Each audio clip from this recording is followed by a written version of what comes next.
किसी देश में काशीराज नाम के राजा राज्य करते थे। उनकी पत्नी का नाम करुणा था। उसका जन्म राजवंश में हुआ था। महल में सुख सुविधाओं का कोई अभाव नहीं था। सेवा के लिए बहुत से दास दासियाँ थीं। उनके चारों ओर सुख ही सुख था। दुख का क्या होता, इस बात को वो जानती ही नहीं थी।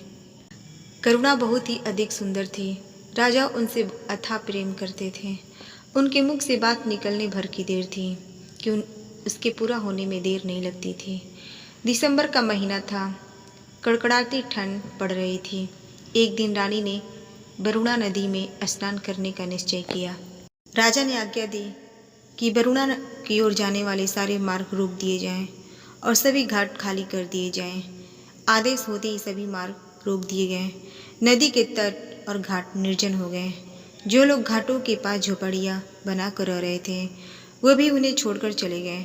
अब वहाँ केवल पक्षियों का कलवर सुनाई दे रहा था। रानी अपनी सखियों के साथ घाट पर पहुंची। वरुणा नदी के तट पर उनका हास परिहास गूंजने लगा। उस समय पूर्व दिशा में सूर्य उग रहा था। रानी ने अपने सखियों के साथ नदी की झिलमिल करती धारा में स्नान किया। पानी बहुत ठंडा था। ठंडे पानी में स्नान करने के कारण रानी बुरी तरह ठिठुर गई और थर थर काँपने लगी। कपकपाते ओठों को उन्होंने कहा, मैं ठंड से मरी जा रही हूँ, जल्दी आग जलाओ और मेरे प्राण बचा लो। रानी की आज्ञा पाकर सखिया पास के जंगल से लकड़ियाँ लेने जाने लगी। रानी ने कहा, इतनी दूर कहाँ जा रही हो? देखो पास ही की झोपड़ियाँ है, इसी में आग लगा दो, किसी तरह ठंड से तो छुटकारा मिले। यह सुनकर एक सखी ने कहा, महारानी ऐसा ना करें, यह झोपड़ी न जाने किस गरीब की होगी, इसमें न जाने कौन सन्यासी रहता होगा। झोपड़ी के जलने से यह निराश्रय हो जाएगा। इस ठंड में वह बेचारा कहाँ जाएगा? की बात सुनकर रानी को क्रोध आ गया। वो चिल्लाकर बोली, दूर हो जाओ। फूस की इस पुरानी झोपड़ी की तुम्हें इतनी चिंता है और मेरी कुछ भी नहीं। मेरी आज्ञा का तुरंत पालन करो। रानी की हट देखकर सखियों ने झोपड़ी में आग लगा दी। झोपड़ियाँ धू धू करके जल उठी। आग की लपटें आकाश छूने लगी।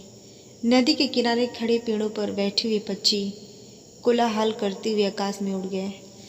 आग की चिंगारियाँ एक झोपड़ी से दूसरी झोपड़ी में पर गिरने लगी। आग चारों ओर फैल गई। थोड़ी ही देर में घाट की सभी झोपड़ियाँ जलकर राख हो गई। ठंड से कांपती रानी को आग की लपटों की गर्मी बहुत अच्छी लगी। आग ताप कर रानी अपनी सखियों के साथ हास परिहास करती हुई राजमहल में लौट आई। अगले दिन काशीराज अपनी राज्यसभा में न्यायासन पर बैठे थे कि उनकी झोपड़ियाँ रानी ने जलवा दी थी। वे राज दरबार में आ पहुँचे।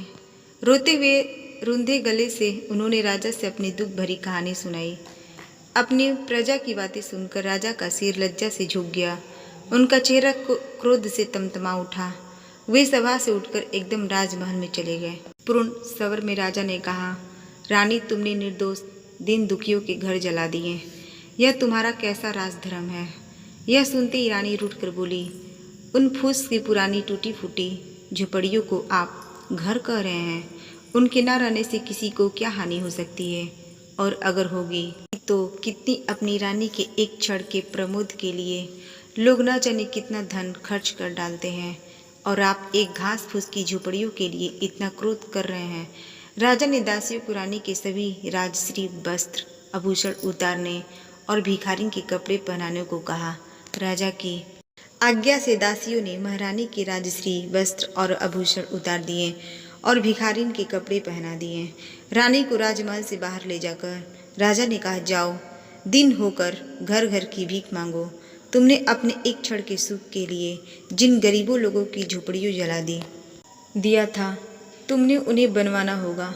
मैं तुम्हें 1 वर्ष का समय देता हूँ। 1 वर्ष के बाद तुम राज्यसभा में आना और सबको बताना कि दिन की झोपड़ी का क्या मूल्य है। रानी 1 वर्ष तक राजमहल से बाहर रही। गर्मी, सर्दी और वर्षा सहते हुए उन्होंने कठिन परिश्रम किया। तब जाकर पूरे 1 वर्ष में वो झोपड़ियाँ बनाकर तैयार हुई। अब रानी को झोपड़ी का वास्तविक मूल्य समझ में आ गया। राजा उन्हें आदरपूर्वक महल में ले आए।